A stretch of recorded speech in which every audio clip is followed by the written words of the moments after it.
سلام البنات، مرحبا بكم في قناتي شاف زاد لينا. صلوا على رسول الله. كاين بزاف ما يديروش الملوخيه غير لا كان عندهم طرف غنمي ولا بقري. بصح نصيحه، ما تلزمي على روحك والو في كوزينتك. تقدري ديري الملوخيه بصدر تاع الدجاج وتجي رايعه وما تنقصش خلاص في البنه على الملوخيه اللي باللحم. تبعي برك الخطوات وما تندميش بربي ان شاء الله. نبداو على بركه الله.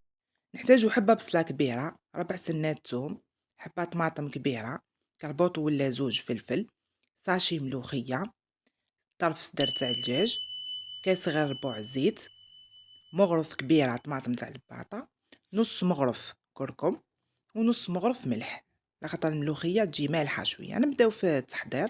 نرحيو البصلة تاعنا كيما راكي تشوف مع الثوم، نزيدو لها الطماطم، نحطو المقادير تاعنا كامل. هذه الطماطم، الملح، الكركم، نحطو زوج مغارفات زيت، ما نكثروش بزاف على خاطر من بعد الزيت نستعملوه مع الملوخيه. طرف تاع الدجاج تاني،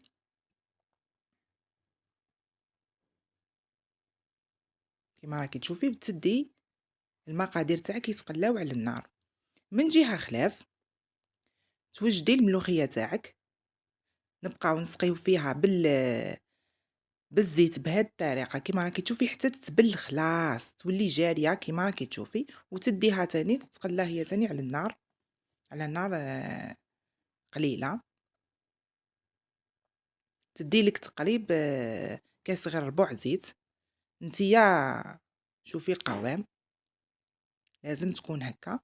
هذه المقادير تاعنا اللي حطيناهم ملونين قاعدين يتقلاو، ومن جهه خلاف نقليو الملوخيه بهذه الطريقه حتى يخرجوا فيها فقاعات. بداو يخرجوا فقاعات، نضيفوا المقادير اللي تقلاو ونزيدوا نضيفوا بزربه الماء غليان ونحركوا.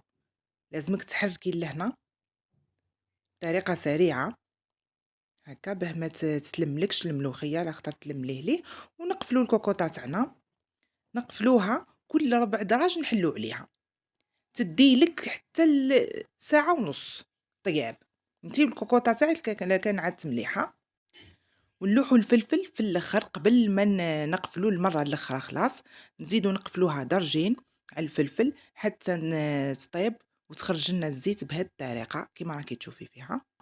هذه الملوخيه تاعنا من بعد ما طابت كيما راكم تشوفوا قدمناها مع الكسرة خميرة، حلاوتها تتكل مع الكسرة خميرة بالدجاج، اقتصادية 100%. ما تديلكمش خلاص الوقت كي طيبناها في الكوكوطة. ان شاء الله تجربوها وتعجبكم، وما تنساوناش بدعمكم وديروا لي جيم وفعلوا الجرس باه يوصلكم جديد. وادعيوا لي لخويا الله يرحمه ويوسع عليه، ومرحبا بكم في قناتي شاف زاد لينا.